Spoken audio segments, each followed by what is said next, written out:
Bonjour tout le monde. Je m'appelle Hélène Raymond, je serai l'animatrice de ce panel et je suis membre du conseil d'administration du PA Développement International. Ça me fait grandement plaisir de vous souhaiter la bienvenue aujourd'hui pour ce panel, ce 8e de nos panels virtuels entrepris avec le début de la pandémie, il y aura bientôt 2 ans. Celui-ci porte sur la coopération volontaire et il s'inscrit dans la foulée de la Semaine du développement international. Un grand merci d'être là. Alors, on va parler aujourd'hui de l'apport de nos coopérants experts auprès des partenaires internationaux. On va parler du travail qui se fait sur le terrain, des attentes qu'on peut avoir à leur endroit et des retombées qu'ils en tirent, tout le monde. Donc, les gens sur le terrain comme les gens qui se rendent sur le terrain pour aller établir des rapports de coopération. On va parler de l'importance de la présence canadienne hors frontières aussi. On va mesurer l'impact de cette présence.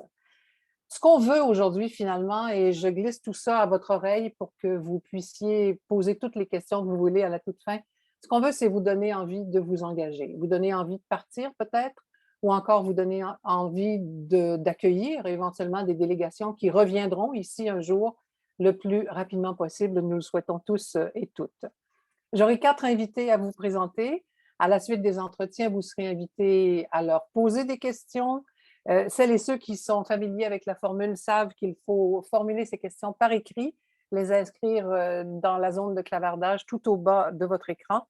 Et Marie-Julie Ménard va se charger de les poser à nos invités, à nos panélistes, un petit peu après 13 heures. Alors, on est ensemble pour 90 minutes environ. Et pour lancer cette saison 2022 de nos panels virtuels, j'invite maintenant Hugo Beauregard-Langelier, secrétaire général du PA Développement International, à vous dire quelques mots. Oui, merci Hélène. Bonjour à tout le monde qui est avec nous aujourd'hui pour cette discussion sur l'engagement international. Écoutez, c'est un plaisir pour moi de vous retrouver pour en fait ce premier panel de notre série 2022, série qui a contenu 7 panels durant l'année 2021. Je tiens également à saluer et à remercier les 4 panélistes et Hélène pour votre présence aujourd'hui. Je pense que ça va être très intéressant, comme tu l'as mentionné dans ton introduction. Écoutez, je vais être très bref dans ce mot d'ouverture pour laisser la place à nos invités. Mais comme j'ai déjà fait des missions sur le terrain avec Betsy, Nicole et René, je peux vous mentionner qu'il y a un trait de personnalité qui, à mon sens, les réunit. Puis ce trait, c'est leur capacité d'écoute et leur sens de la curiosité. Et même si je n'ai pas fait de mission terrain avec Stuart, peut-être que ça viendra un jour, j'ai perçu, je vous dirais, le même trait chez lui lorsqu'il m'a contacté quelques semaines après son arrivée en fonction pour en savoir davantage sur UPADI et aussi notre approche de la coopération internationale. Parce qu'intervenir avec d'autres personnes, avec d'autres organisations et dans une relation d'égal à égal, dans un contexte interculturel de surcroît, ça demande énormément d'écoute et de curiosité.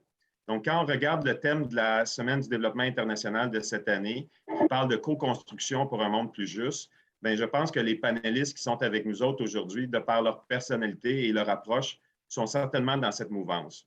Et ça, tant dans leurs actions pour appuyer les partenaires du Sud que dans ce qu'ils font lorsqu'ils reviennent ou auprès de leur communauté pour rapporter et témoigner de leur expérience. Encore une fois, merci encore de votre participation en grand nombre et je laisse la parole à notre panel. Donc, à toi, Hélène. Merci Hugo, merci beaucoup. Donc, écoute et curiosité, les 2 premiers mots à retenir. Il y en a d'autres qui vont s'ajouter tout au long du panel d'aujourd'hui. Stuart Savage, Hugo a mentionné son nom, est directeur général de la mobilisation des Canadiens à l'Agence mondiale du Canada. On est très heureux de l'avoir avec nous aujourd'hui parce qu'il va commencer par nous donner une perspective d'ensemble de tout ça. Stuart, bonjour. Stuart Savage, s'il vous plaît. Est-ce que Stuart Savage nous entend?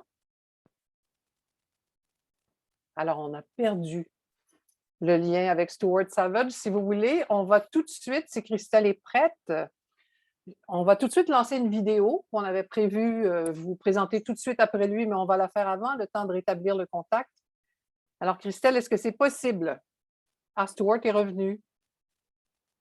Voilà. Bonjour, on vous a retrouvé. On a eu chaud Bonjour. À quelques instants. Excusez, est-ce que vous m'entendez? Oui, et vous êtes revenu du bon sens. Parfait. Oui, excusez, problème technique de mon côté. D'accord. Alors, si on a le même problème, j'ai demandé à Christelle de préparer une vidéo qu'on devait diffusé à la suite de votre entretien. Alors, on va tout de suite s'entendre là-dessus. Si ça coupe encore, on diffusera la vidéo et on vous rattrapera par la suite. Alors, officiellement, bonjour, Stuart Savage. Bonjour, plaisir d'être parmi vous. Merci pour l'invitation. C'est un plaisir de vous avoir avec nous. Je l'ai dit, je ne sais pas si vous l'aviez entendu. Est-ce qu'on peut d'abord faire un très, très bref survol de l'importance historique de la présence canadienne en matière de coopération volontaire? C'est une longue tradition, ça, au Canada? Oui, en effet, ça fait depuis les années 60 que le Canada et ce ministère appuient le volontariat à l'étranger. Mais avant de parler de l'étranger, j'aimerais juste noter que je vous parle aujourd'hui du territoire non cédé des peuples Anishinaabe et Algonquin. Et de nouveau, merci beaucoup pour l'invitation. Donc, la tradition date des années 60, donc des décennies, plus qu'un demi-siècle en fait.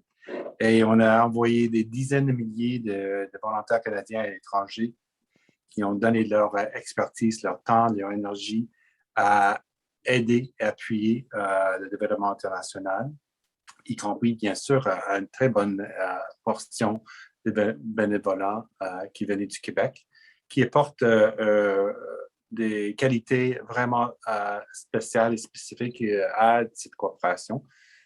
Parce que, comme on sait, le français est une langue internationale et qui est très présente dans certaines régions du monde où le développement international est très important, dans l'Afrique et Haïti, entre autres.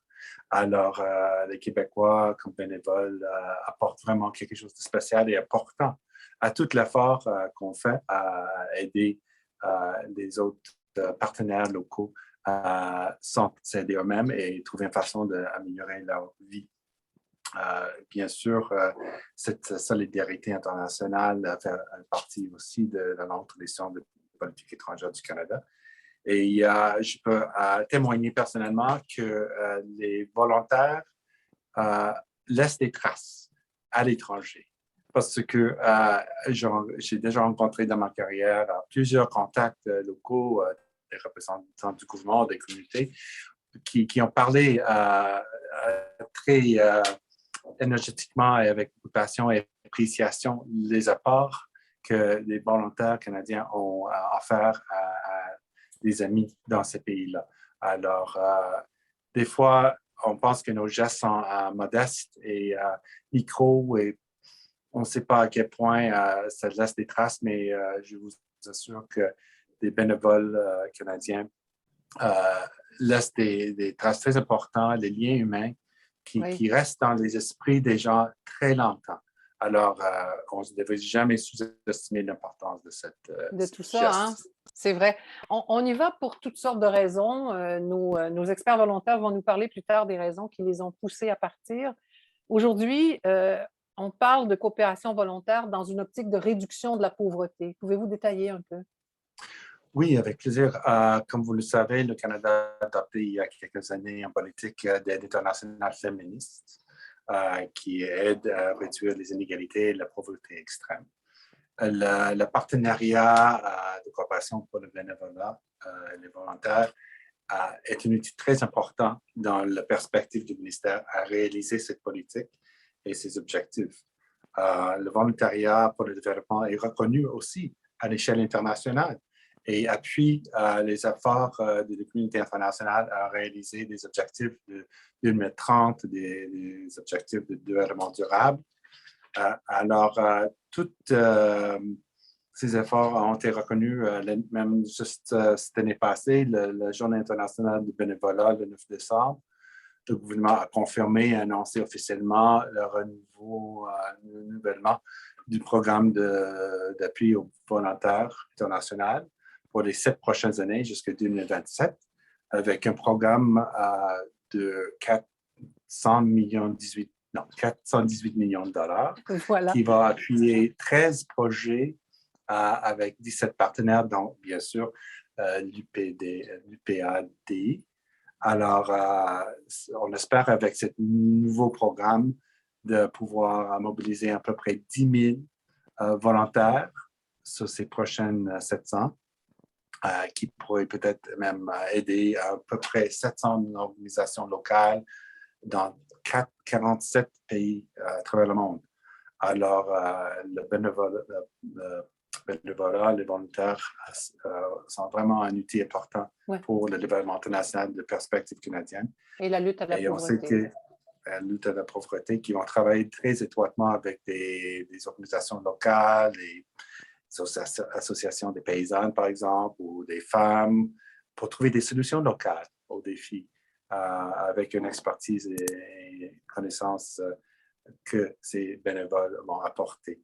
Alors, c'est vraiment une belle façon d'établir un pont entre le Canada et le Sud global et d'admirer aussi la capacité du Canada, des Canadiens, d'être à l'écoute, d'apprendre, de collaborer et s'adapter et partager leurs expertises pour aider justement les objectifs du développement international et la réduction de la pauvreté. De la pauvreté. Stuart, l'AMC parle de citoyenneté globale. Qu'est-ce que vous entendez? Qu'est-ce qu'on entend par là? Ça, c'est pas trop compliqué, j'espère. Ce sont des gens, des citoyens qui s'intéressent aux questions et aux enjeux globaux, qui s'impliquent un peu dans des discussions et des débats, et surtout à la recherche des solutions de ces défis et ces enjeux globaux. Ces gens-là, les citoyens globaux, comprennent que ce qui se passe ailleurs a un impact sur nous et ce qu'on fait ici va avoir un impact ailleurs aussi. Alors, ça fait partie du mandat du ministère et du gouvernement d'essayer d'éradiquer la pauvreté, comme on vient de dire, et refléter justement les valeurs canadiennes de solidarité et de justice. Et pour y arriver, on a besoin des Canadiens, des citoyens qui sont impliqués et qui sont sensibilisés. Et donc, l'idée de citoyen global à notre humble avis pourrait faciliter justement ce travail. Ouais, c'est une façon de voir le monde dans son ensemble. Et au retour, vous souhaitez que ces actions rayonnent, vous souhaitez qu'on fasse connaître ce qui se passe sur le terrain auprès des Canadiens. On parle de rayonnement auprès des Canadiens. Un peu ce qu'on fait aujourd'hui, d'une certaine façon, avec le panel. Absolument. Aujourd'hui, cet exercice est un très bel exemple de rayonnement. Parce que ce qui se passe, c'est qu'on invite des gens qui ont vécu cette expérience de volontariat de revenir et partager leurs histoires, parce que leurs histoires sont vraies, ce sont des histoires qu'ils ont vécues. Et peut-être qu'ils ont passé 1 ou 2 ans ou semaines ou mois à l'étranger, mais quand ces citoyens reviennent à leur communauté, ils sont là pour le restant de leur vie, pour 50 ans, 60 ans de plus, on espère de plus en plus longtemps en fait. Et puis, ils vont toujours pouvoir apporter et enrichir leur communauté avec cette expérience et les sensibiliser par rapport aux enjeux. Et on espère, avec cette sensibilisation accrue, on pourrait avoir plus de sympathie et appui pour le développement international et ce que le Canada peut apporter. Mais le volontariat, ça c'est un exemple et c'est peut-être un exemple peut-être plutôt extrême de comment les Canadiens, les citoyens peuvent aider ou s'impliquer. Il y en a d'autres formes, bien sûr. Même juste participer aujourd'hui, c'est un acte de prise de conscience ou bien d'appui aux intérêts et aux enjeux internationaux. Alors, bravo pour tous les participants aujourd'hui. Oui, et on a un nombre record de participants dans l'auditoire aujourd'hui. On est à plus de 100 personnes. On nous écrit du Sénégal, du Bénin. Je reconnais des noms de gens que j'ai pu croiser sur le terrain un jour ou encore ici à Longueuil. Donc, on voit à quel point cet intérêt se manifeste. Merci encore une fois d'être avec nous, tout le monde, aujourd'hui. Comment les principes qui sous-tendent l'engagement du Canada, de ses organisations partenaires, et là, je pense à l'égalité des genres, à la politique féministe, je pense à l'aide qui est associée à la réduction de l'impact des changements climatiques, comment tout ça a un impact sur le terrain? Il faut adhérer à des principes de citoyenneté globale, il faut avoir une attitude quand on arrive sur le terrain, mais il faut comprendre également certains grands principes de la politique et des orientations canadiennes. Écoutez, si on n'avait pas ces principes, ce programme n'existerait pas, le programme de bénévolat et de volontariat. Alors, d'abord, ça nous donne le cadre dans lequel on travaille et on essaie d'appuyer le développement international. Et bien sûr, comme j'en ai déjà fait référence, il y a toute l'agenda de 2020 et les objectifs de développement durable, dans lequel le Canada a situé sa politique étrangère aide internationale féministe, qui souhaite informer et guider nos actions à l'étranger pour appuyer justement des enjeux tels que vous venez de mentionner, par exemple, le changement climatique ou bien l'égalité des sexes et d'autres. Donc, pour y arriver, on appuie des programmes comme le volontariat, comme dont on parle aujourd'hui. Et on voit que chaque projet dans le cadre de ce programme a ses propres caractéristiques. Et chaque projet dans ce programme de volontariat appuie un élément différent de cet agenda et ses objectifs de développement durable. Alors, ça pourrait compter comme des questions de la dignité humaine, l'égalité des sexes, la croissance économique au service de tout, et bien sûr, le développement de l'agriculture durable et autres. Alors, les projets de volontariat appuient directement certains éléments et aspects de tout cet objectif. Il faut aussi rappeler que le programme de volontariat vise au moins des bénéficiaires femmes, spécifiquement à un niveau de peut-être 60%, sinon plus.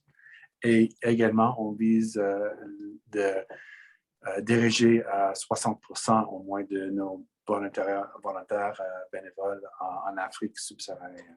Donc, tout ça est entrelié et on espère va ensemble créer une complémentarité pour donner des résultats importants et des résultats concrets de tout cela. Vous-même, vous avez envoyé des gens comme Daniel Morin, j'ai un exemple qui était partagé avec moi. Et M. Morin a pu aller travailler comme bénévole au Sénégal, où il travaillait sur la question des rizières et qui étaient affectées par le sel, la salination. Mais grâce à son travail et collaboration avec des gens sur place, ils ont trouvé des solutions et augmenté la production de riz dans cet endroit de 3 fois, triplé. Ils ont triplé la production. Oui. Alors, il y a souvent des exemples très, très, très concrets. Stuart, il nous reste à peu près 1 minute. La COVID a fait bouger les lignes de la coopération volontaire. Elle a forcé la réorganisation de notre coopération et il n'y a pas un des entretiens que j'ai eus dans les panels des dernières années où le mot COVID-19 n'a pas été prononcé. Je pense qu'on en a encore pour un petit bout. Pourquoi la présence physique va-t-elle demeurer importante et pertinente sur le terrain? Pourquoi est-elle essentielle à la poursuite des missions de coopération? D'abord, il faut vraiment saluer tous les bénévoles qui ont continué de travailler à travers la pandémie et trouver des façons créatives et innovatrices d'offrir leurs expériences et la résilience avec lesquelles ils ont travaillé. Alors, je voulais juste saluer tous ces gens-là. Mais en même temps, la crise frappe nos partenaires locaux encore plus que nous, chez nous, d'une certaine façon. Et notre mission principale est justement de donner des opportunités aux Canadiens de participer au développement international sur le terrain. Et cet élément est central et est là pour rester. Il n'y a aucun doute, parce que les relations interhumaines et l'expérience de bénévoles sur le terrain est irremplaçable. Parce que justement, on veut bénéficier de cette expérience profondément humaine pour faciliter ces échanges, des apprentissages dans les deux sens, de culture, développer des liens de confiance qui vont permettre davantage de collaboration. Et c'est autant vrai, même plus vrai probablement dans le domaine agricole que d'autres, où il faut aller littéralement dans le champ pour réaliser certains progrès et solutions aux problèmes dans ces coins du monde où on travaille. Mais c'est vrai, il y a une variété de formes et on a innové pendant la pandémie. Mm-hmm. Et on va quand même rester avec une certaine ouverture vers d'autres sortes de volontariat et bénévoles virtuels, où on a travaillé aussi beaucoup avec l'idée des bénévoles qui viennent du sud vers le nord aussi pour apprendre et partager, et sud-sud qui sont très importants. Alors, je pense qu'il n'y a pas une seule façon de faire. Et même si ce programme existe pour plus que 60 ans ou 70 ans, il faut rester ouvert à l'innovation pour vraiment donner des résultats importants pour les bénéficiaires et aussi pour les Canadiens, donner une expérience enrichissante. Merci, Stuart Savage. Vous restez là, hein, si les gens ont des questions pour vous. Oui. Ils vont pouvoir vous les poser là, vers aux environs de 13h05. Et je vous encourage tous de considérer de vous présenter comme bénévole parce que c'est une expérience inévitable. C'est vrai, c'est une belle invitation. Alors, Christelle, maintenant, une vidéo qu'on a pensé vous présenter qui s'inscrit tout à fait dans la thématique d'aujourd'hui.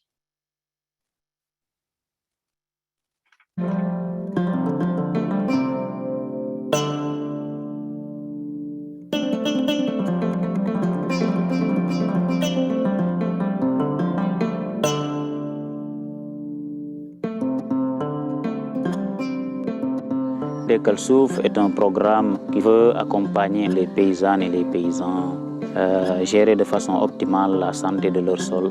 Les volontaires nationaux, c'est une équipe vraiment professionnelle, dynamique, particulièrement dans les bonnes pratiques agricoles qu'ils mettent en œuvre dans leurs champs et qui permet un peu d'améliorer la fertilité des sols et donc les rendements. Le projet Dekkal Suuf a comme objectif d'amener les organisations professionnelles agricoles du Sénégal à offrir des services conseils en santé des sols. Sensibiliser les producteurs et les productrices agricoles sur la santé des sols par l'application de techniques culturales appropriées à lutter contre les changements climatiques. Projet bi li ma si jàngee bëri na sama rôle ci programme Dekkal Suuf mooy jottali xam-xam bi nga xam ne jëlee naa ko si techniciens yi sama groupe paysan producteur ñoom ñu jëfee ko ci seen tool yi waaye day am beneen wareef bu ma war dem topp béykat yooyu xool ndax tàggat bi ñu leen tàggatoon ak li ñuy liggéey ban jeexital lay jur ci seen tool. Les changements climatiques sont une réalité, donc qui a occasionné un peu la remontée du biseau salé, la baisse de la pluviométrie. Cela a eu comme résultat la dégradation des terres et ce qui rend quand même les producteurs sénégalais vulnérables. Un système de canalisation a été implanté dans le champ école. On a fait un apport important de matière organique. Et aussi, on a implanté un nouveau système de repiquage du riz. Les résultats sont très bons et même le sel a reculé. Les rendements en 2020 ont été le triple par rapport aux parcelles cultivées traditionnellement. xam-xam yu bees yooyu njëriñ bi ma ci mën a am bëri na comme benn wax naa dinaa yaxanal sama koom dinaa ci am wërgu yaram. dinaa ci am aussi rendement agricole bu gën a yaatu li ma daan am ci at yi weesu li ma mébét ëllëg ñu fexe it yaatal ko ci gox-goxaat yi ñu wër ndax dafa am solo. J'ai continué à appuyer les gens d'Afiniam à distance. L'appui est très motivant et apprécié pour les gens d'Afiniam et même pour les intervenants nationaux sénégalais. Il y en a des ressources qui accompagnent les producteurs. Nous avons des technologies qui nous permettent un peu de communiquer. Même si on est un peu éloigné, quand même, nous restons connectés. waaye IPAD yi mu ngi wéy di lëkkale nit ñi. Même éloigné, par-delà le contexte et les difficultés, nous restons soudés, nous restons unis.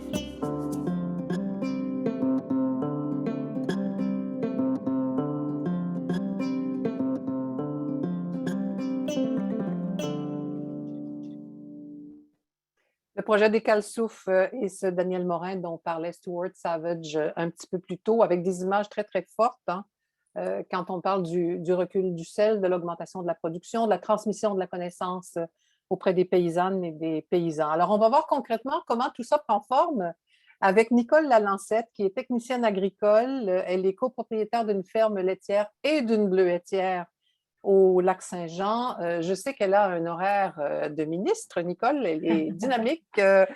Elle est toujours très, très occupée. Elle ne compte pas les heures de travail et les heures d'engagement auprès des agricultrices de sa région, également en coopération internationale.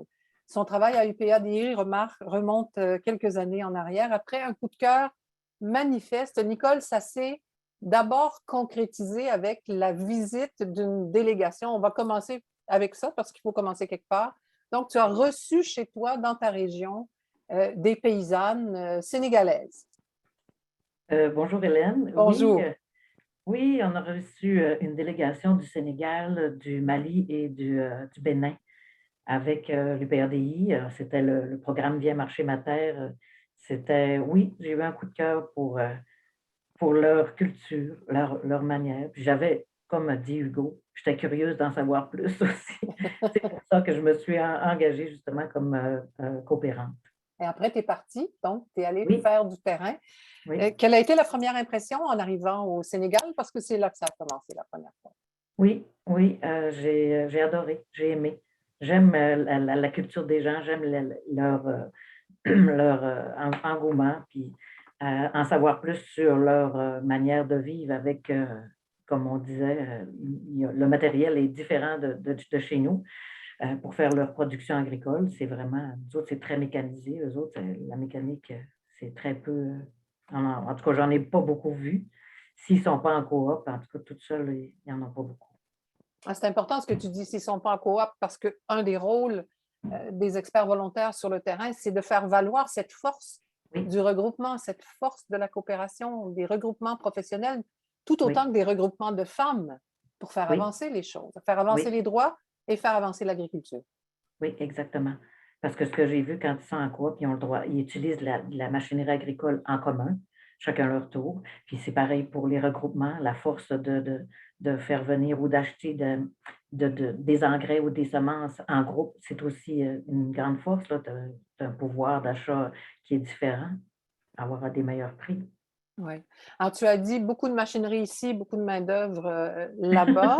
Oui. Mais il y a d'autres parallèles entre les deux univers où, sur le fond, il y a d'énormes ressemblances.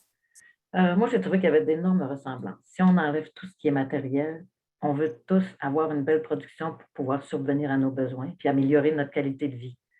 Moi, c'est la même chose que nous. Dans le fond, c'est la même chose que nous. On veut tous pouvoir faire vivre nos enfants puis peut-être construire. Nous, on appelle ça une entreprise. Ils n'appellent pas ça une entreprise, mais peut-être léguer quelque chose aussi qu'on a construit de nos propres mains ou à nos enfants. Ça, je l'ai retrouvé autant pour moi, autant pour elle. C'est sûr que je parle de elle. J'ai vu beaucoup de producteurs aussi. J'étais plus en contact avec les femmes sur toutes ces missions que j'ai faites. C'était plus avec les femmes, mais on a le même désir d'améliorer nos conditions de vie puis d'améliorer notre production aussi, d'avoir des beaux rendements. Et on constate rapidement qu'il y a une grande facilité d'échange avec les femmes, entre autres. Entre femmes, est-ce que ça t'a semblé facile? Oui, entre femmes, ça me semblait facile. Au Sénégal, avec les hommes, c'était un petit peu plus distant parce que je pense qu'ils m'ont surtout dit que c'était sur l'aspect, religieux. Des fois, ils n'ont pas toujours, ils font attention de ne pas parler aux femmes, ils font attention mais si c'est moi qui allais leur parler, il n'y avait pas de problème, c'était bien. Mais c'est vrai qu'avec les femmes, enlevons la barrière de la langue parce que souvent, on a voulu communiquer ensemble, mais je n'avais pas de traducteur ou de traductrice. Ça me bloquait un petit peu pour les dames un peu plus âgées. Là. On voulait parler ensemble, mais ça me prenait toujours une traductrice. Si j'avais personne, ça communiquait moins bien. Mais non, c'était facile. Puis je voulais être accessible aussi parce que je n'ai pas resté dans mon coin. J'allais les retrouver où est-ce qu'ils étaient dans la salle de la formation et tout ça pour pouvoir justement échanger plus personnel avec elles. Alors, ça rejoint les deux qualités mentionnées par Hugo au début, hein, la capacité d'écoute, c'est vraiment très, très important, et la curiosité. C'est de ça dont tu nous parles depuis le début. Hein? Écouter, être humble, écouter. Oui, puis j'étais très, très curieuse de savoir comment ils pouvaient faire une production agricole, parce que pour moi, en tout cas, leurs conditions, c'est très aride, que l'eau n'est pas accessible. En tout cas, nous, ici, on n'arrose pas les champs. Justement, ils me demandaient toutes les informations sur ma production, puis ils disaient « Irrigation, hein? Tu n'as pas parlé d'irrigation? » Là, je disais, ben, j'en ai pas. Il pleut assez souvent pour qu'on Il n'en ait pas neige. besoin. Puis il neige, c'est ça. Mais c'est ça, je suis restée surprise. C'est vrai, j'ai dit, c'est vrai, moi, je n'avais pas remarqué. Ben, quand j'étais là, c'est vrai qu'il n'y avait pas d'irrigation non plus, là, mais c'est ça. Eux autres, ça, c'était un gros problème que moi, je n'avais pas parlé. C'est ça, c'est la curiosité de voir comment ils font pour se débrouiller, pour faire une si belle production, parce que j'ai vu des beaux champs de tomates, des Ouais. beaux champs de légumes, des beaux maïs, du mil. J'ai tout vu ça, c'était tout beau, mais l'irrigation était faite à la main, hein. Oui, énormément de travail, énormément Oui. de main-d'œuvre. Qu'est-ce que tu as le sentiment d'avoir donné? Ah, je pense que c'est le soutien que j'ai pour elles, les soutenir, et un peu plus de confiance en elles. Je leur montrais des choses que moi j'ai faites, qu'est-ce que je fais, que c'est possible que ce soit fait par une femme. Je pense que c'est un peu ça, c'est de l'exemple. C'est peut-être l'exemple parce que je ne savais pas qu'est-ce que j'allais pouvoir leur apporter. Mais après, quand je suis retournée, puis quand je les ai revus, puis qu'ils m'ont dit que c'était ça que je leur avais apporté, je pense que c'était l'exemple, puis la confiance, de prendre confiance en elles, que ça peut être fait que tout peut être fait par une femme ou un homme, là, les hommes aussi. Puis de la coopération, c'était important parce qu'il y en a qui ont dit que c'était ça qui était très important, de s'unir ensemble, que c'était mieux. On va voir quelques aspects plus terre à terre du voyage. Dans le milieu agricole et dans bien des milieux, on a l'impression souvent que ce n'est jamais le moment de partir, hein. On a trop de travail, c'est la rentrée scolaire, c'est la récolte des bleuets, c'est le moment de l'année où il faut fermer les livres et faire les états financiers. Ce sont les impératifs de la vie familiale qui sont nombreux, quel que soit l'âge des enfants. Occupé comme tu l'es, occupé comme tu l'étais, tu as tout de même trouvé le temps. Comment? Oui, en ayant un conjoint très ouvert, compréhensif. Et c'est sûr que j'ai sollicité les mandats ou les périodes où est-ce qu'il y allait, dans les périodes où est-ce que c'est plus tranquille pour moi, là. Octobre, novembre, après ça, mars, avril, c'était plus des périodes qui sont c'est plutôt tranquille. Puis je travaillais, comme je disais, je travaillais beaucoup avant de partir, puis vous mettre tout à jour, toutes mes choses, parce que dans la comptabilité, les choses comme ça, puis les réunions, ben, il y en a des fois que je n'ai pas assisté ou que j'ai manqué. Puis en revenant, ben, on reprend encore de plus belle l'activité rapidement pour reprendre ce qui a été, remettre à jour tout ce qui a été un peu Ouais, on se laissé. rattrape. Oui, On se rattrape et on en parlait avec Stuart Savage un peu plus tôt. On parle de ce qu'on a vécu, hein. C'est cette volonté de transmettre qui fait que tu as continué et qu'on a pu croiser Nicole Lalancette dans plusieurs événements du PA Développement International. C'est pour oui, continuer de faire vivre cette expérience? oui, ah oui. Oui, puis je suis toujours en contact avec les gens de là-bas, par WhatsApp ou par Messenger, là, par Internet, pour savoir. Puis là, je me demande où est-ce qu'en est rendu votre projet, qu'est-ce qu'il y a de beau, qu'est-ce qui se passe. Puis quand il y a eu la COVID, c'est certain que ça me touchait de savoir comment est-ce que vous débrouillez avec tout ça, là, qu'est-ce qui se passe, puis si dans leur famille, s'il y en avait qui l'avaient eu, ou ça, les liens en tout Oui, cas, d'amitié, comme disait M. Savage, vont toujours rester. En tout cas, pour moi, ils sont là pour longtemps, là. Je pense que pour eux aussi. oui. Quelle a été la principale contrainte pour Nicole Lalancette? Productrice nordique, allant D'aller, vivre un peu dans un pays très chaud, dans des climats tout à fait différents. Qu'est-ce qui a été oui, plus difficile? qu'est-ce qui a été plus difficile? C'est sûr que j'ai parlé du voyage en avion, c'est quand même assez long. Que tu pars, tu arrives à peu près à 22 heures après que tu es parti, tu arrives là-bas. Ça, c'est assez long avec les escales et tout ça, c'est assez long. Mais un coup que j'étais là-bas, je trouvais toujours ça très court. Qu'est-ce qui a été le pire? J'en trouve pas parce que j'ai supporté quand même très bien la chaleur. À Diourbel, il a C'est fait chaud. jusqu'à 35-40 sur le thermomètre. On se disait, waouh, mais c'est sec. Ça j'avais quand même. J'ai pas souffert de la chaleur, ça, en tout cas. Mais côté alimentation, un peu, mais ça va. Ça, je suis curieuse toujours de goûter les choses qu'il y a. Mais non, et dire avoir des grosses contraintes, il n'y en avait pas d'énormes. Mm. Et au final, une mission réussie, qu'est-ce que c'est? D'abord sur le plan organisationnel. Sur le plan organisationnel, ma mission réussie, c'est sûr que si je pouvais tout avancer, tout ce que je pouvais avant de partir, ça, j'étais super contente de partir puis d'avoir planifié avec notre chef d'équipe, parce que moi, j'avais un chef d'équipe, comment ça allait se dérouler avec notre homonyme là-bas, comment tout allait se dérouler et avoir de l'écoute puis de l'accueil des gens. Ça, moi, je trouvais, les accueillir et me faire accueillir comme ils font, ça, c'était merveilleux. Alors ça, c'est la réussite sur le plan personnel. Est-ce qu'il y a autre chose à ajouter? Mais là, ça ne me vient pas, mais c'était super. En tout cas, sur tous les plans, pour l'instant, c'est ça, c'est l'écoute et ne pas juger. Être sans jugement quand on arrive là-bas parce que leur réalité n'est pas la nôtre. Ouais. Le cœur ouvert. Oui. Et la tête. Oui, exactement. Ça, je pense que c'est une grande réussite si on arrive à faire abstraction de tout ce qu'il y a autour, puis d'écouter, puis de voir, et vivre avec ce qu'ils ont.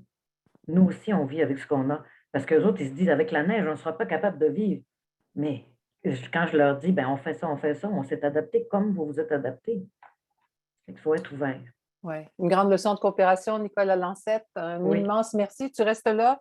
Il y a des questions. Il y a des gens qui saluent ta générosité, qui te remercient. J'ai vu ça passer rapidement. Je n'ai pas pu lire tout le commentaire, mais c'est extrêmement apprécié. À tout de suite. Merci beaucoup. Merci. Merci. Alors, on s'en va en Haïti. On va faire connaissance ou on va retrouver Rose Betty-David, pour ceux qui la connaissent déjà. Elle est diplômée en administration de ferme au Collège du Monde-Uni, au Simon Bolivar, au Venezuela. Elle a beaucoup d'intérêt pour le développement des femmes, des producteurs, de l'agriculture biologique. Elle est membre de la Chambre de commerce des femmes entrepreneurs haïtiennes. Présentement, elle est volontaire nationale pour UPADI dans le cadre du projet d'économie circulaire dont on va parler un peu plus tard dans cet entretien. Alors, voici ce qu'on a réalisé avec elle un petit peu plus tôt cette semaine. On a voulu éviter d'éventuels risques de brisure de signal, mais Rose Betty est là. Elle est avec nous et elle sera disponible pour les questions après. Alors, voici un autre témoignage extrêmement enrichissant. Rose Betty-David. Bonjour Hélène, vous allez bien? Bien, merci. Vous allez bien aussi? Bien, merci. On est très heureux de vous avoir avec nous aujourd'hui. Vous avez étudié en gestion agricole, vous êtes intéressé, passionné par l'agriculture biologique. Vous connaissez le Québec pour y être venu en stage il y a 8 ou 9 ans dans une ferme maraîchère de Compton. On vous dit, dans ce que j'ai lu, dynamique, convaincante. Qu'est-ce qui vous pousse à investir autant d'énergie en agriculture? Merci pour la question, Hélène. Étant donné qu'on est en Haïti, c'est un pays essentiellement agricole, suivant ce qu'on dit. Mais quand je regarde le niveau de production et le niveau d'importation de produits, je me suis dit que c'est intéressant d'encourager les producteurs. Donc, c'est pourquoi que je me suis lancée là-dedans depuis plus de 10 ans. Donc, j'accompagne essentiellement des femmes agricultrices et j'accompagne aussi des groupements de producteurs agricoles. Donc, afin de les aider avec des techniques et de les encourager à produire mieux et à produire plus. Produire mieux, produire plus, vendre mieux et générer des revenus aussi, je pense. Absolument. Oui. Décrivez-nous un petit peu la région où vous intervenez. En mots, à quoi ressemble le paysage autour de vous? Pour l'instant, je fais des interventions dans la zone de Torbek. Torbek, c'est dans le sud d'Haïti. Et je fais des interventions auprès d'un regroupement de plus de 150 femmes. C'est la COFACAD, Combi de Femmes Cascade du Bois. Donc, c'est une plaine, c'est une zone extrêmement intéressante, connue en Haïti pour la production de riz. Parce que dans la zone de Torbek, on produit une variété de riz qu'on appelle M8. Donc, les gens sont très chaleureux et quand on travaille avec eux, on sent vraiment qu'elles ont l'envie d'avancer et de produire mieux afin de soutenir leur famille. Et je fais aussi des interventions dans la zone de Baptiste. Baptiste, c'est une zone qui ressemble un peu au Canada. Quand je dis ça, c'est parce que à toutes les saisons, il fait froid à Baptiste. C'est dans les hauteurs, c'est dans une autre extrémité, c'est à Plateau Central. Et là, je travaille avec une coopérative, c'est UCOCAB, c'est Union des producteurs caféières de Baptiste. Donc là, la production essentielle, c'est le café, mais parallèlement, ils produisent aussi des cultures maraîchères. Donc, c'est une zone où les gens sont vraiment amicales et c'est une très bonne zone de production. Oui, ce sont des zones dynamiques, je pense. Ce sont des zones où il y a vraiment des projets qui ont permis aux gens de transformer et la vie paysanne et la vie des familles. Absolument. Oui. Absolument. Qu'est-ce qui a changé avec la pandémie dans le travail, dans votre engagement, dans le travail que vous faites? Bon, est-ce qu'il y a vraiment, à l'apparition de la pandémie, on pourrait dire que les gens, on ne savait pas quel est l'impact que ça allait faire en Haïti, quelle est la quantité de gens qui allaient être infectés. Donc, les gens se reculaient un peu et retardaient un peu des activités. On se réunissait pas beaucoup. Mais dès qu'on voit qu'il n'y a pas vraiment beaucoup de cas en Haïti. Donc, on a continué les activités, mais en tant que volontaire, je sais aussi l'importance qu'a la santé. Donc, on a continué à aider les gens, à les conseiller lors des formations, lors des activités, des mobilisations avec eux. On les encourage à garder les gestes barrières. Mais les activités, la pandémie n'a pas... Sur les activités, on peut dire que la pandémie n'a pas eu une trop grande impact. Dans un sens, est-ce qu'on peut dire que vous avez comblé le manque de volontaires experts canadiens sur le terrain? Et on ne va pas dire qu'on a comblé parce que le rapport est toujours bienvenu et leurs conseils, leurs visites aussi, et c'est toujours bienvenu. C'est pas qu'on a comblé, mais pour vous dire que comme j'entends dans les nouvelles qu'il y a des pays où c'est totalement confiné des fois, où il y a ralentissement des activités. Donc, c'est pas le cas pour nous. C'est pas le cas pour nous. Mais la présence des Québécois, la présence des volontaires canadiens sera et est toujours la bienvenue. Oui. Donc, vous avez constamment été en contact avec l'équipe du PA Développement International ici même à Longueuil pour continuer de faire progresser les choses? Il y a eu une petite coupure. Alors, je reprends. Vous avez constamment été en contact avec l'équipe du PA Développement International, ici même au Québec, pour continuer de faire progresser les choses? Jusqu'à maintenant. Jusqu'à maintenant, on continue la programmation ensemble. On se fait des rencontres de temps en temps. Et à chaque semaine, il n'y a pas même une semaine où on passe où on ne soit pas en communication pour l'avancement des choses. Alors, donc, les liens, même s'ils ne sont pas présents physiquement sur le terrain, mais leur présence est là parce que il y a toujours des échanges sur la façon de faire pour avancer, des conseils sur comment améliorer les choses. Oui. Il y a des gens qui prétendent de temps en temps qu'on pourrait se passer de ces visites de volontaires experts canadiens sur le terrain et tout faire à distance, que la pandémie pourrait nous laisser avec une formule virtuelle permanente. Qu'est-ce que vous en pensez? Comme je l'ai dit toujours, la pandémie nous a appris qu'il y a d'autres façons de faire les choses, qu'il y a d'autres façons d'avancer, mais la présence physique reste et demeure important. Donc, on ne peut pas se passer des gens juste parce qu'on sait que maintenant, on peut faire des réunions via Teams, via Zoom. Donc, non. Et il y aura toujours besoin de la présence, il y aura toujours besoin des visites, certaines fois pour faire des mises au point. Et c'est vrai qu'on peut faire avancer les choses virtuellement, mais à certains moments, quand même, on aura besoin de la présence pour faire les mises au point, pour faire les visites avec les partenaires, pour voir comment ça avance. C'est vrai qu'en tant que volontaire national, on est comme les yeux de UPA sur le terrain, mais avec une visite des Canadiens, donc ce serait très apprécié aussi de la part des gens avec qui on travaille. Oui, qu'est-ce que vous envisagez? Avec qui vous travaillez. Qu'est-ce que vous envisagez, Rose Betty, comme sortie de crise? Et j'écris malheureusement crise avec un S, donc sortie de cette pandémie et sortie de la crise politique haïtienne. Qu'est-ce que vous espérez?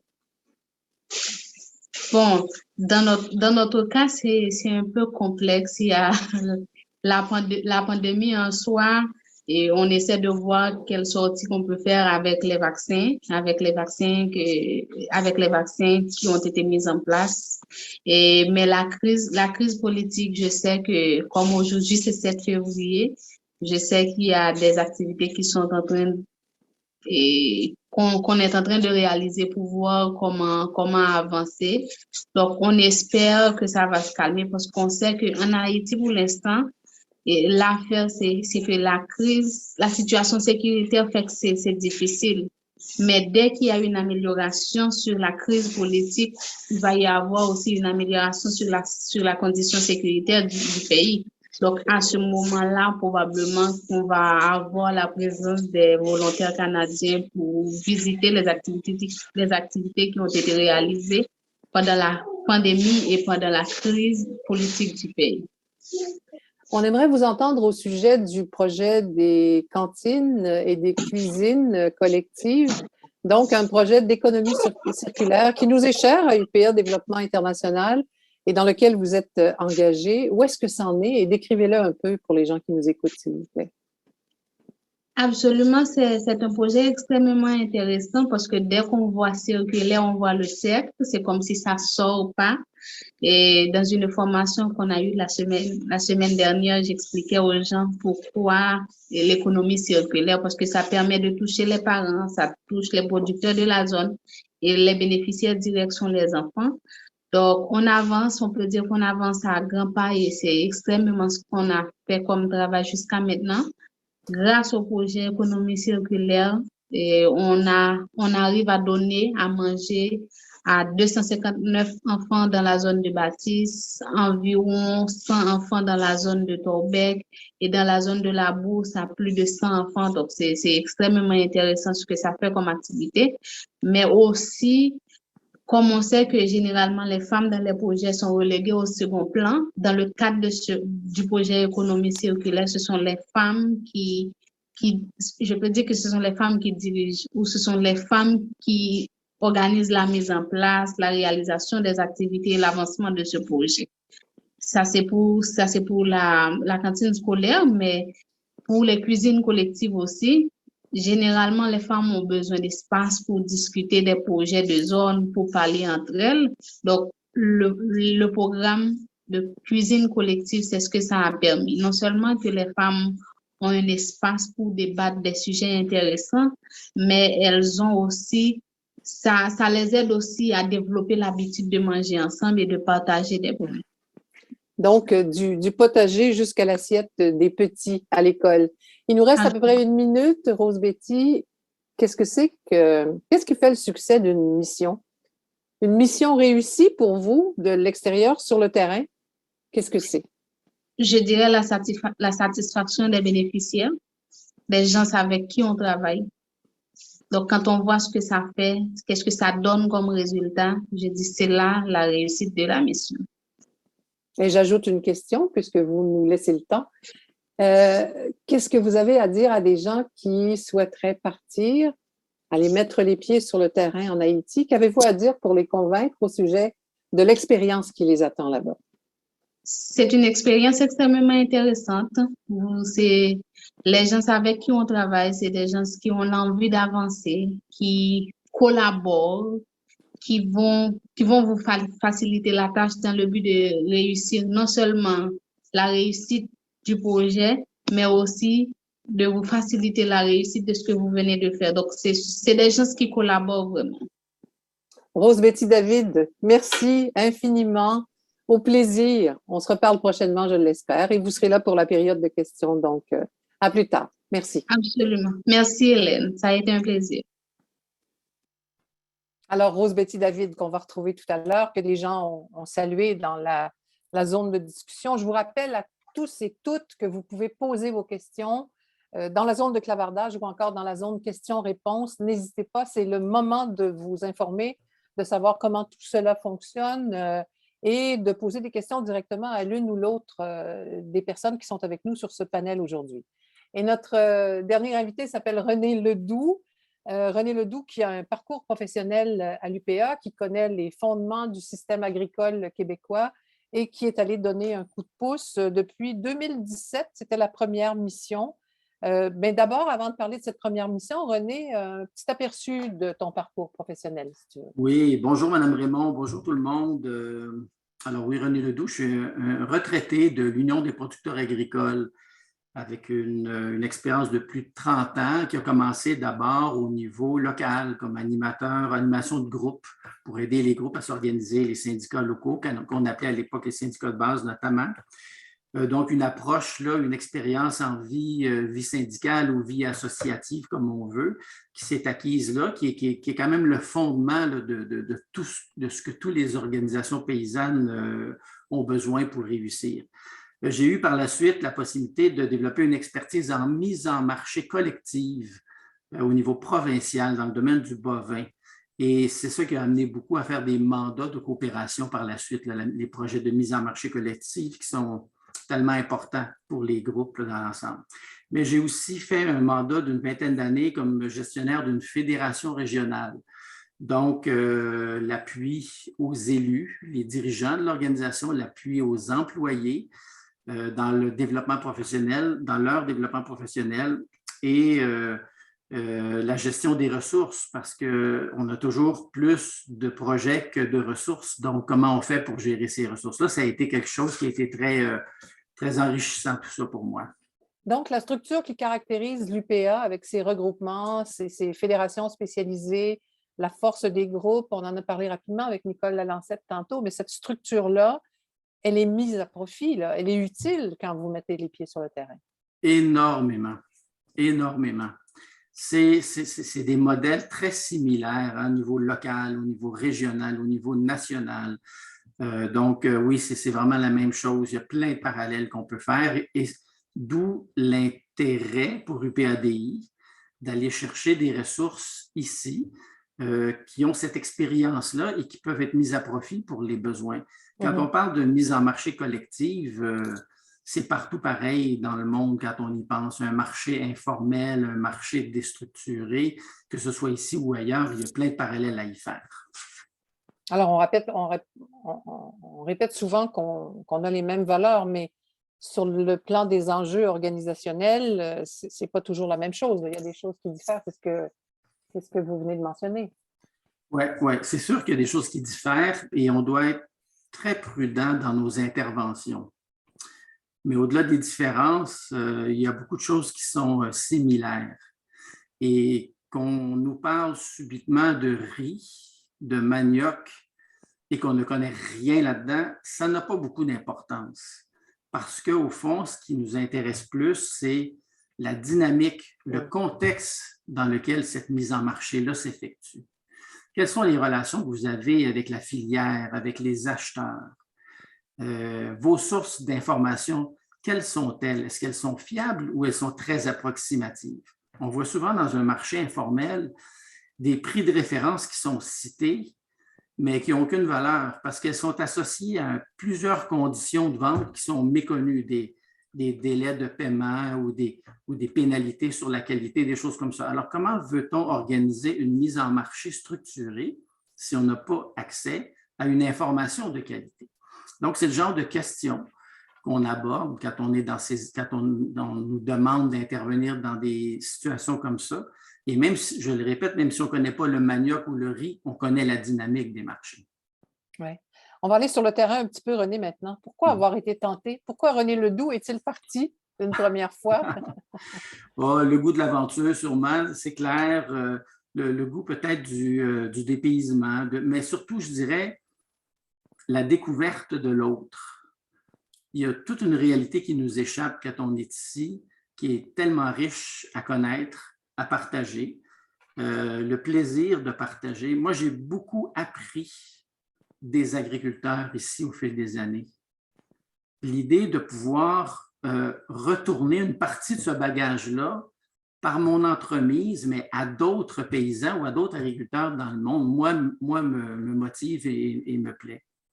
Puis, il y a un côté de moi qui a la conviction aussi que oui, on peut changer le monde une journée à la fois. Donc, c'est la technique des petits pas, mais ça a toujours donné des bons résultats. En quoi consistait le travail au Sénégal? Parce que c'est là que ça s'est concentré, au début en tout cas? Oui, effectivement. C'était, comme je le disais, beaucoup articulé autour de la mise en marché collective. D'abord, un colloque où j'accompagnais Hugo Langelier justement pour parler de la mise en marché collective au Québec. Et je me rappelle, j'avais parlé d'une expérience très précise dans le domaine du veau de grain du Québec. Et là, je leur disais, je viens de vous expliquer c'est quoi le veau de grain du Québec, mais oubliez ça, ça n'a aucune importance. Ça n'a aucune importance. C'est tout le reste qui est important. Quelles sont les modalités de paiement? Quels sont les obstacles que les producteurs ont vécus ici et comment ils les ont surmontés collectivement? C'est ces questions-là que vous devez vous poser et c'est ce rôle-là que vous devez adopter si vous voulez vraiment être aidant pour vos groupes. Donc, ça a commencé comme ça. Par la suite, j'ai fait aussi avec la formation phare là, de UPADI, le savoir des gens de la terre, qu'on appelle LSGT. J'ai accompagné des formateurs professionnels du PADI où moi, j'avais un rôle peut-être de personne ressource pour essayer d'amener une dimension pratique, concrète de ce dont ils apprennent. Donc, après chaque journée ou après chaque atelier, on prenait du temps pour réfléchir sur qu'est-ce qu'on doit retenir de ce qu'on vient d'apprendre, qu'est-ce qu'on va mettre en pratique demain matin. Et on faisait donc des mises en situation, des scénarios. Donc, c'était beaucoup ça le rôle d'accompagnateur, de formateur du PADI. Ouais. Quand on arrive sur le terrain pour offrir des formations aussi techniques, René, qu'est-ce qu'il advient de cette capacité d'écoute? Quelle place est-ce qu'on fait à l'écoute? Oui, effectivement, c'est l'élément le plus essentiel, l'écoute. Parce que souvent, c'est en écoutant qu'on réalise les différentes pistes de solutions qu'on pourra explorer éventuellement ensemble. C'est un peu dangereux d'arriver avec l'attitude de dire « moi, je suis un expert puis je connais ça, j'ai déjà vu ça, j'ai 25 ans d'expérience ». Alors moi, je dis l'écoute, ça nous empêche de tomber dans ce piège-là. Et en même temps, ces gens-là ont tellement à nous apprendre. On est extrêmement ignorant de leur réalité. Par respect et par intérêt, l'écoute est essentielle. Oui, ignorant de la réalité, ignorant des solutions aussi, souvent. Absolument, absolument. De ce qui a été tenté. Avec la COVID, tout s'est arrêté et c'est le moment que vous aviez choisi pour arriver à la retraite. Puis il y a eu, alors que René Ledoux souhaitait accélérer le rythme des missions, ça s'est avéré impossible. Donc, il y a eu une demande pour une collaboration à distance avec le Bénin. Alors, qu'est-ce qui se passe depuis que c'est commencé?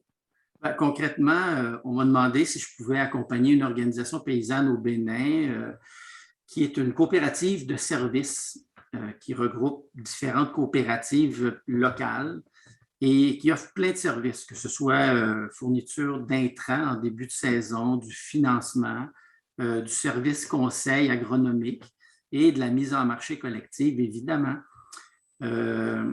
Cette organisation-là, qui s'appelle l'UGAM, pour ceux qui la connaissent au centre du Bénin, a des enjeux, comme beaucoup d'organisations paysannes, des enjeux de viabilité à cause de la difficulté de rentabiliser des opérations des projets dont je vous ai parlé. Donc, comment on fait pour rentabiliser, comment on fait pour surmonter ces difficultés-là?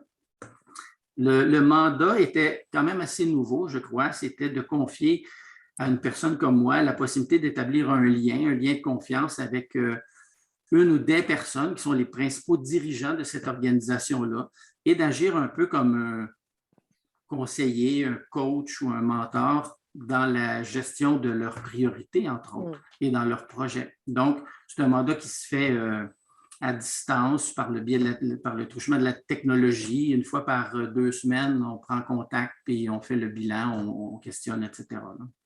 Et la gestion des priorités, ça s'applique partout. En fait, c'est l'importance du recentrage, hein? C'est ça, tout le temps. Oui, c'est quelque chose qu'on observe beaucoup dans le mouvement associatif, surtout quand on est une jeune organisation, que les gens sont fougueux, ils veulent que ça fonctionne, ils ont plein de bonnes idées, ils veulent laisser leur marque, ils ont confiance en l'avenir. Donc, on suggère plein de choses, on lance plein d'idées, tout ça est très intéressant, mais à la fin de la réunion, il y a une responsabilité qui est confiée à l'organisation, celle d'établir des priorités en fonction des ressources qui sont vraiment disponibles. si on ne fait pas ça, on risque l'épuisement professionnel, mais on risque aussi de gérer la déception. Donc, comment on fait pour gérer ça? C'est un élément que moi, je crois qu'on néglige un petit peu parfois. C'est beau de faire des exercices de créativité, mais ça prend quelqu'un pour aussi rationaliser tout ça. Et je pense que c'est le rôle du gestionnaire principal de l'organisation et du président. Donc, moi, une partie de mon rôle, c'est justement souvent de recentrer sur les priorités. Oui, il y a un partenaire qui vous offre la possibilité d'un très beau projet avec du financement qui est partiel. Oui, c'est intéressant, mais est-ce que ça va compromettre ce que vous aviez déjà commencé? Voilà. Avez-vous terminé ce que vous vouliez faire? Si vous vous engagez dans plusieurs projets avec du financement partiel, dans quelle situation allez-vous être? Donc, le mandat consiste beaucoup à questionner et à permettre à ces dirigeants-là de réfléchir avant d'agir. Ça peut paraître simple, mais je pense que c'est stratégique comme étape. Et je crois que c'est nouveau et c'est pertinent parce qu'on a beaucoup au début, je pense, et c'est normal, voulu aider les paysans à avoir des meilleurs rendements et ça devrait continuer. On a par la suite aidé les organisations, mais il est peut-être temps aussi qu'on aide les gestionnaires de ces organisations-là à devenir eux aussi des professionnels dans leur domaine. Là. Voilà. Pouvez-vous identifier un piège qui guette les volontaires experts? Ah, moi, je vous dirais celui de l'expertise, justement. Et ça fait curieux parce qu'on nous appelle volontaires experts, mais moi, je me dirais éviter ce piège, là, dans le sens qu'on est formé souvent problème, solution. Problème, solution. Oui, ça va, je comprends, je ne remets pas ça en question, mais la solution doit venir d'eux-mêmes d'abord, selon moi. N'importe quelle solution qui va venir d'eux va être meilleure que la meilleure des solutions que moi, que la moins bonne des solutions que moi je pourrais trouver. Et est-ce qu'on ne peut pas dire ça de toutes les situations? La meilleure des solutions provient des gens avec lesquels on travaille? Oui, mais c'est facile à oublier et c'est ça le piège. Tantôt, je vous dis, j'ai 25 ans d'expérience, je connais ça. Non, ce n'est pas une bonne approche. Il faut toujours un peu lutter contre ça parce que des fois, ils nous décrivent des choses qui nous apparaissent quand même assez simples selon nous ou selon nos yeux. Mais qu'est-ce que je connais vraiment de leur contexte, de leur culture? Dans les faits, ce sont eux les experts. Ce sont eux les experts de la mise en marché. Alors, c'est à eux de dire qu'est-ce qu'ils pensent qui est la meilleure idée. Et si c'est une idée qui vient de eux, bien, ils risquent de persévérer avec cette idée-là. Même si elle n'est pas parfaite, ils vont vouloir la perfectionner. Alors que si elle vient de René Ledoux, on va peut-être passer à un autre expert prochainement, puis ça va régler notre problème. Oui, on va changer de formule, on va changer de solution. Rose Betty nous a montré quelle forme peut prendre le travail sur le terrain depuis le début de la pandémie. Vous êtes un autre exemple de ce qui se passe, donc cette coopération à distance.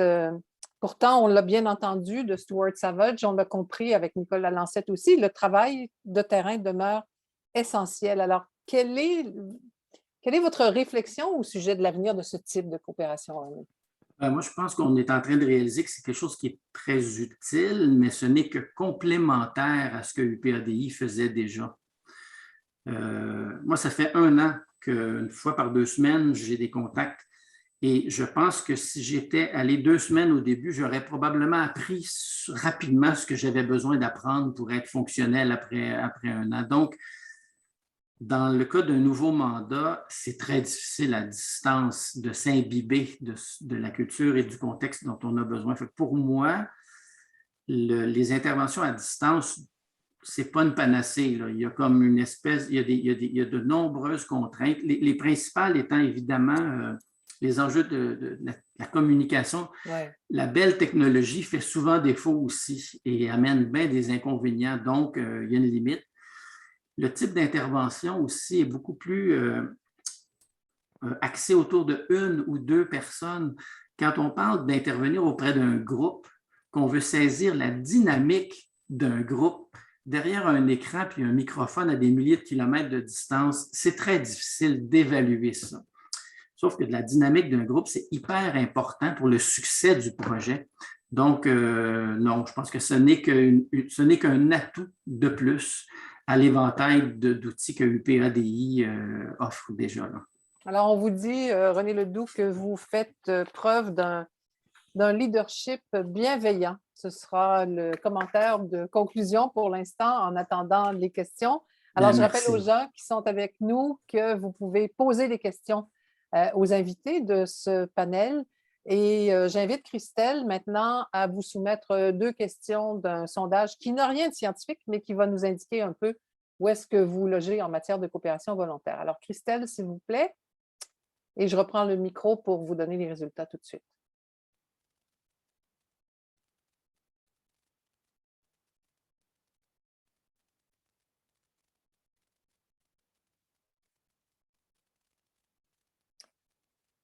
J'imagine que vous avez pu répondre.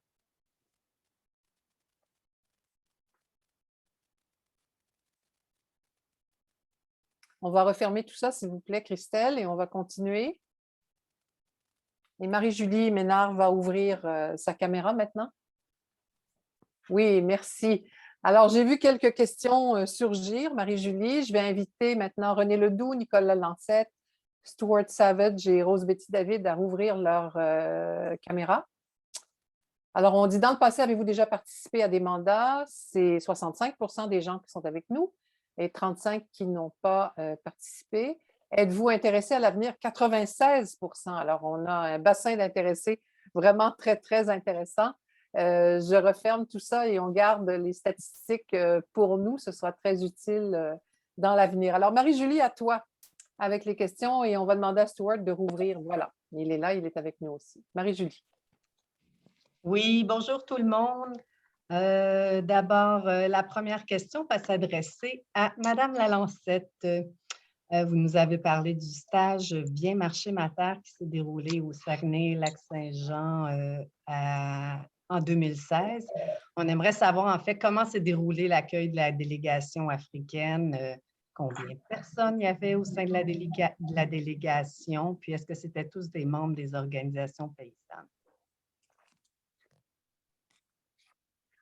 Alors, Nicole, on va ouvrir le microphone, s'il vous plaît.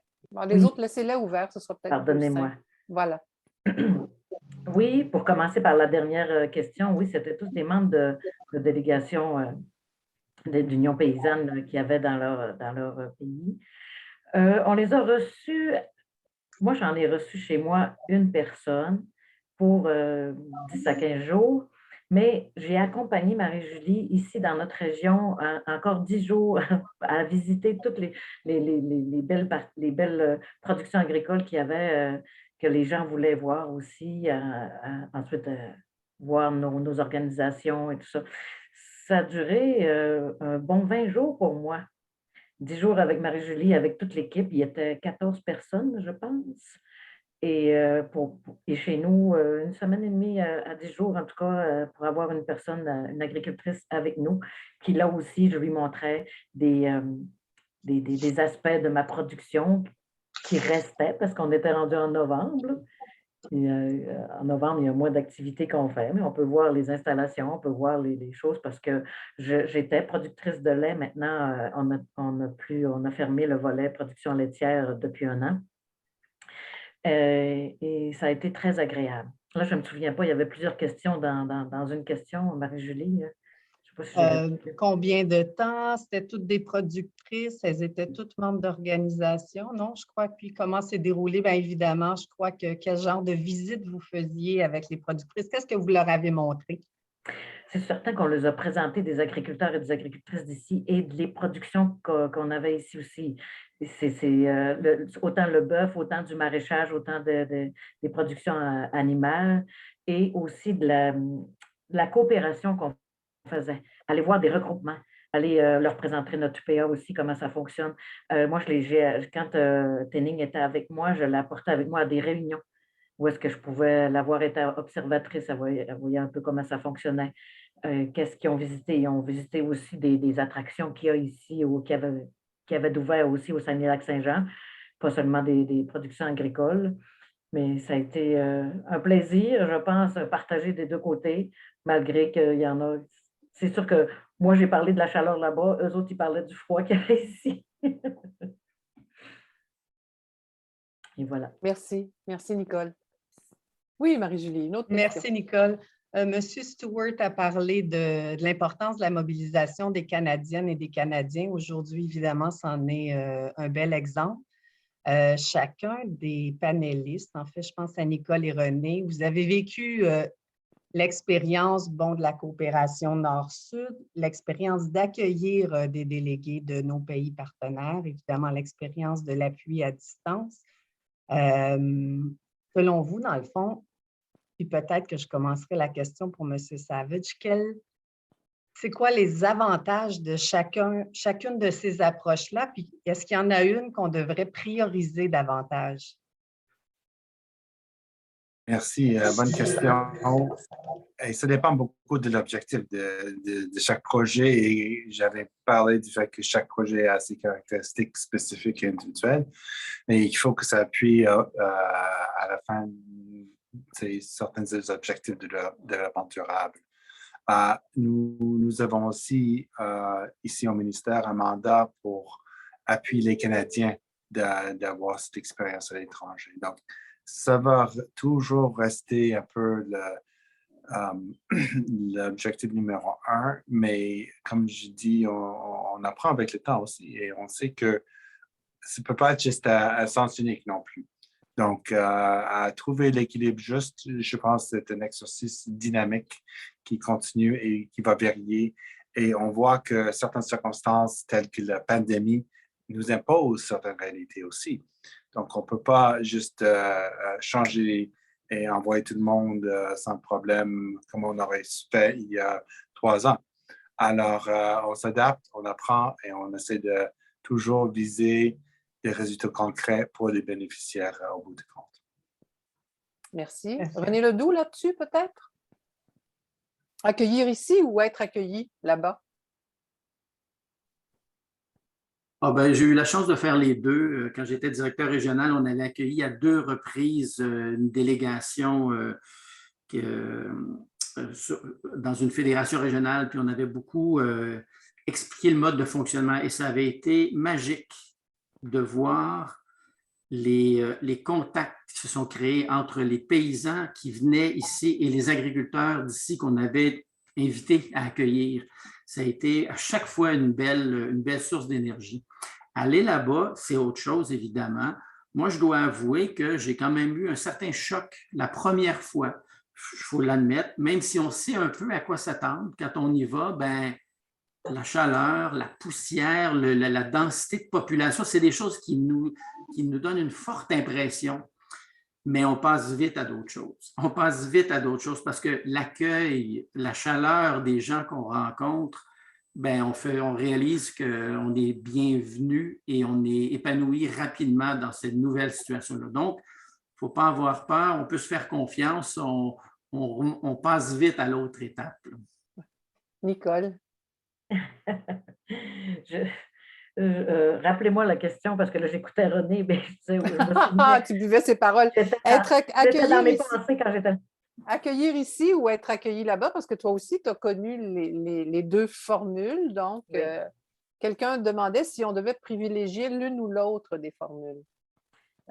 Les deux sont excellentes pour avoir vécu les deux, comme René dit, parce que quand je suis retournée au Sénégal et que j'ai vu le conjoint de Tening, là, celle qui était venue chez moi, il m'a fait je ne sais pas comment le dire, mais comme une oration, une ovation de tout ce qu'avait appris Tening chez nous, tout ce que moi, je lui avais transmis. Moi, quand on accueille quelqu'un, je n'ai pas dit, il faut que tu apprennes ci, il faut que tu apprennes ça.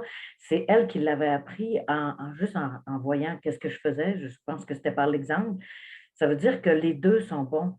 Parce que quand elle est venue ici, elle en reparlait à ces gens, elle en a parlé à toutes ces personnes quand elle est retournée chez elle. Pour moi, ça veut dire que les deux sont à prioriser.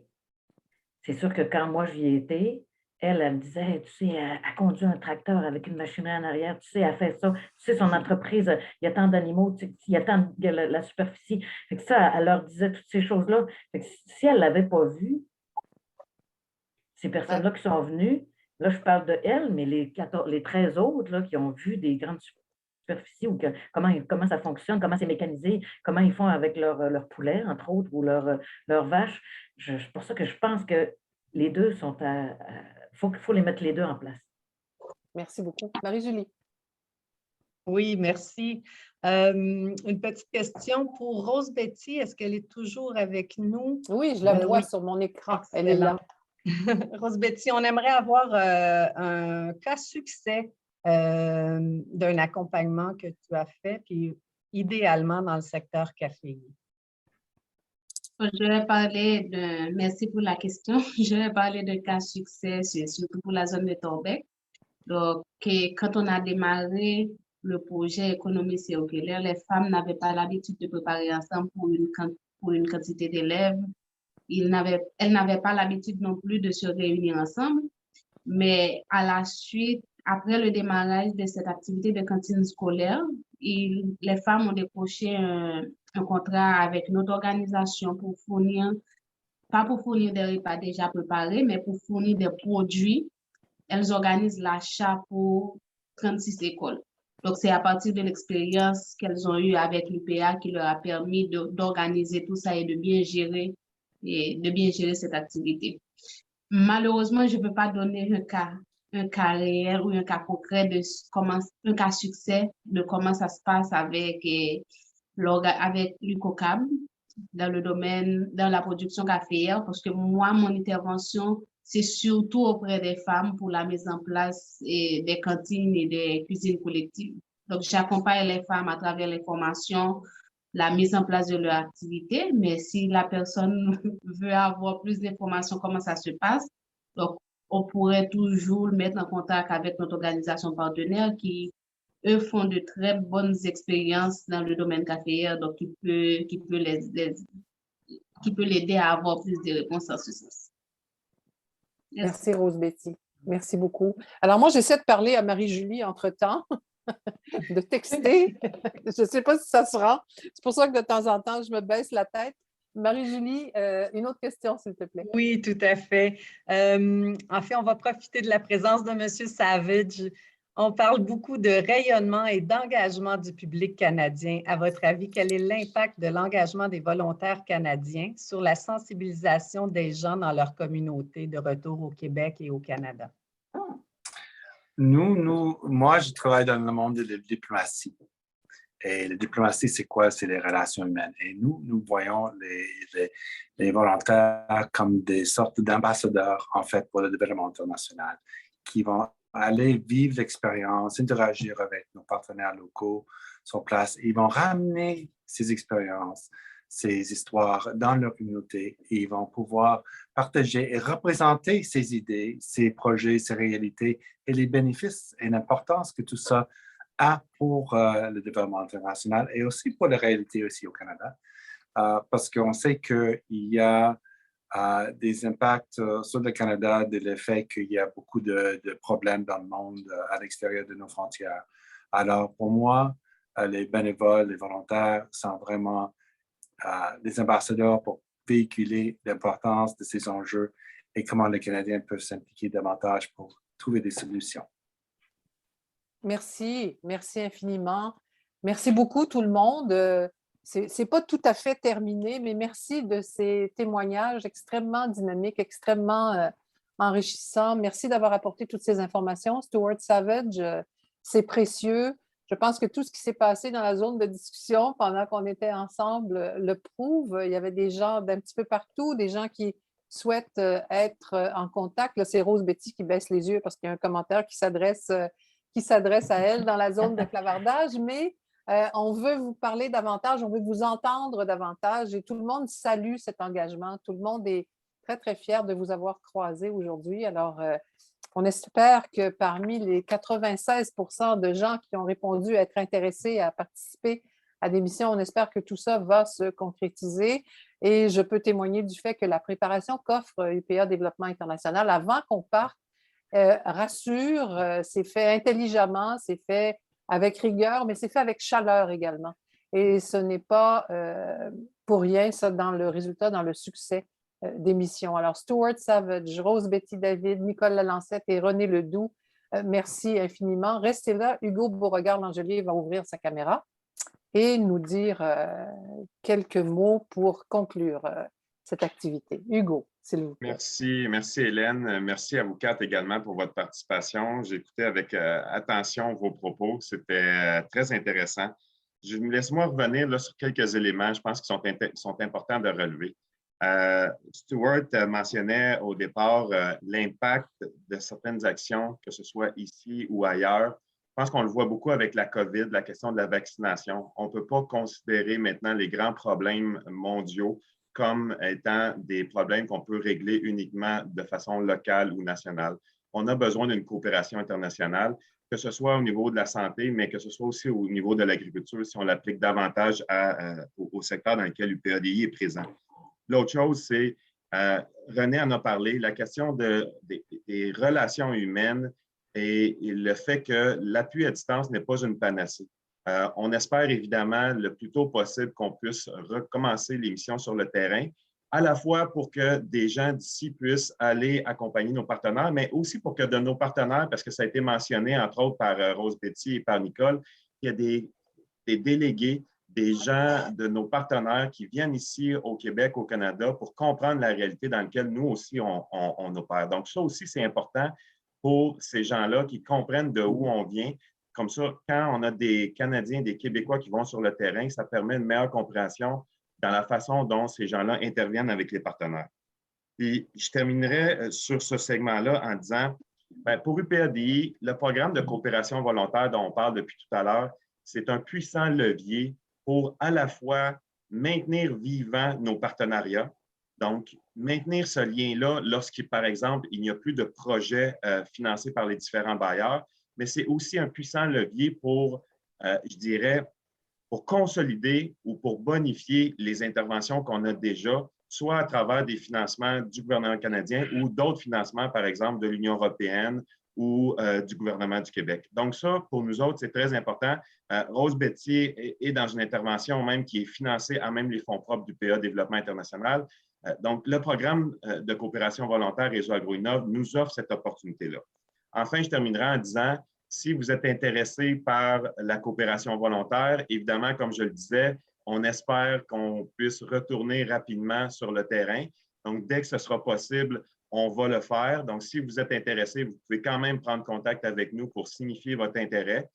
Aussi, comme ça a été mentionné durant la rencontre et comme René le fait présentement à distance, on est intéressé s'il y a des gens qui veulent faire de l'accompagnement à distance à partir du Canada, de mentionner votre intérêt au niveau de l'équipe du PADI. Et on est toujours présent auprès de nos partenaires pour recruter ou pour mobiliser des coopérants volontaires nationaux comme Rose Betty l'est en Haïti. Et finalement, je vous remercie encore une fois tout le monde de votre participation. Et comme Hélène, comme Rose Betty en a parlé, on a un projet, une intervention en Haïti qui est financé à même les fonds propres du PADI. Donc, si vous voulez avoir plus d'informations, on vous encourage à aller sur notre site web qui va être mis à jour d'ici 2 mois. Donc, il est encore un peu sur ses derniers milles, mais il va être tout neuf d'ici les 2 prochains mois. Donc, merci encore, puis merci Hélène de l'animation encore une fois. Très professionnelle. Merci. Merci beaucoup tout le monde. Il y avait des gens du Congo, d'Haïti, du Sénégal, du Bénin, du Québec, du Canada. Alors, puis probablement que j'en oublie. J'ai vu passer des noms de gens que j'ai eu l'occasion de croiser. Un immense merci de cette participation aujourd'hui et jusqu'à la fin, je pense que c'est notre record. 8 mars prochain, Journée internationale des femmes. On se penchera sur des questions qui vont toucher les sciences, les femmes et les actions sur le terrain. On verra comment des vétérinaires, des agronomes, comment on peut former les filles à la science pour qu'elles interviennent auprès des paysans. C'est comme ça que ça se dessine pour l'instant. Alors moi, je vous donne rendez-vous. Ce sera toujours à la même heure, ce sera toujours de la même façon. Les détails vont suivre dans quelques semaines. Là, vous serez informés de tout ça. Alors, un immense merci encore une fois et bonne semaine de la coopération. Bonne fin de semaine de la coopération internationale. Au plaisir de vous croiser tout le monde. Merci. Merci tout le monde. Au revoir. À bientôt. Hélène, Marie-Julie, on va se retrouver sur l'autre.